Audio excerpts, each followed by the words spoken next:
కొబ్బరి నీరు ఆరోగ్యానికి ఎంతో మంచిదని అందరికీ తెలిసిందే. ఇది సహజంగా ఎలక్ట్రోలైట్లు, విటమిన్లు, ఖనిజ లవణాలతో సమృద్ధిగా ఉంటుంది. అయితే మూత్రపిండాల సమస్యలతో బాధపడుతున్న వారు కొబ్బరి నీరు తాగడం మంచిదా కాదా అనే ప్రశ్న చాలా మందిలో ఉంది. అయితే ఇది వారి ఆరోగ్య పరిస్థితిపై ఆధారపడి ఉంటుంది. కొబ్బరి నీరు సహజంగా పొటాషియం, సోడియం, మెగ్నీషియం, కాల్షియం, ఇతర ఖనిజ లవణాలను కలిగి ఉంటుంది. ఇది శరీరాన్ని హైడ్రేట్ చేయడంలో సహాయపడుతుంది.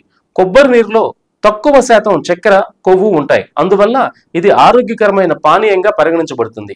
కొబ్బరి నీరు శరీరాన్ని హైడ్రేట్ చేయడంలో సహాయపడుతుంది. ఇది మూత్రపిండాల్లో కణికలు ఏర్పడకుండా ఉండడానికి ఉపయోగించబడుతుంది. ఇందులో న్యాచురల్ సిట్రేట్ ఉండడం వల్ల రాళ్లు ఏర్పడే అవకాశాన్ని తగ్గిస్తుంది. ముఖ్యంగా కాల్షియం ఆక్సలేట్ రాళ్లు ఉన్నవారు కొబ్బరి నీరు తాగడం వల్ల ప్రయోజనం పొందే అవకాశం ఉంది. అయితే మూత్రపిండాలు సరిగా పనిచేయకపోతే పొటాషియం శరీరంలో పేరుకుని ప్రమాదకరమైన స్థాయికి చేరుకోవచ్చు. కొబ్బరి నీరులో పొటాషియం అధికంగా ఉండడం వల్ల కొంతమంది కిడ్నీ రోగులకు ఇది మేలు కాకపోవచ్చు.